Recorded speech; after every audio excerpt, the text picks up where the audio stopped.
बिस्मिल्लाहिर्रहमानिर्रहीम। प्यारे बच्चों, कल हमने सबक का तीसरा हिस्सा पढ़ा, माने लिखिए और जुमलों में इस्तेमाल किए, जो कि हमने कल के सबक में पढ़ा। आज हम इसका चौथा हिस्सा पढ़ने जा रहे हैं। चौथा हिस्सा है मुतज़ाद अल्फाज लिखिए। मुतज़ाद अल्फाज लिखिए। इस सबक में कई ऐसे अल्फाज इस्तेमाल किए गए हैं जो एक दूसरे के ज़िद हैं। फिर दोहराऊंगा मैं ये। इस सबक में कई ऐसे अल्फाज इस्तेमाल किए गए हैं जो एक दूसरे के ज़िद हैं।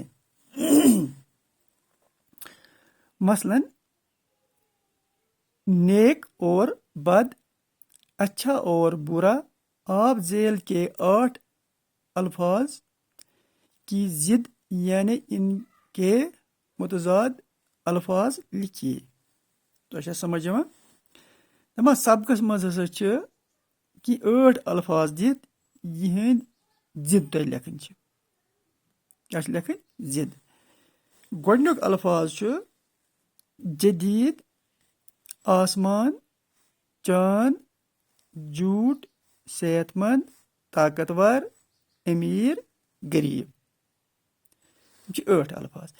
इन 8 अल्फाजन हुंद लेखन ज़िद।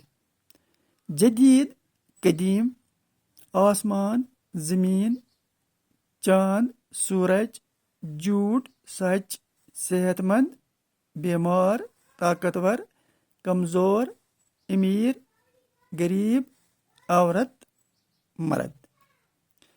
तो आया समझ? बे एक लट दोहरा बह सबको चूरम हिस्स मुतज़ाद अल्फाज लिखिए, यानी कि तुम लिखियो सा अल्फाजन हंद ज़िद यम आसन।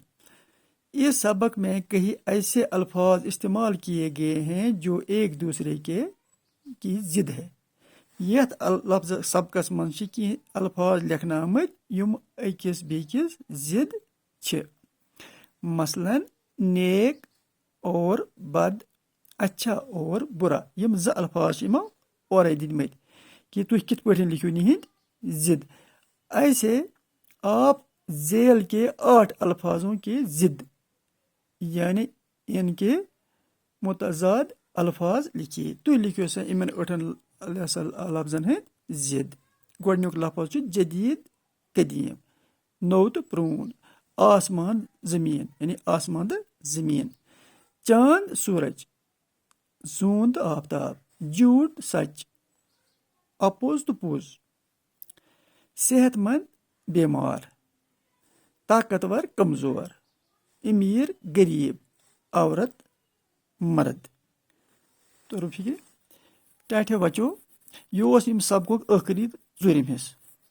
तो इंशाल्लाह पगह पढ़ो यम ब्रोट कुन सबक। मे उम्मीद तुम थो यम अल्फाज पन्नी कापी पे लिखित तो करो याद। इंशाल्लाह पगह पढ़ो नौ सबक। शुक्रिया।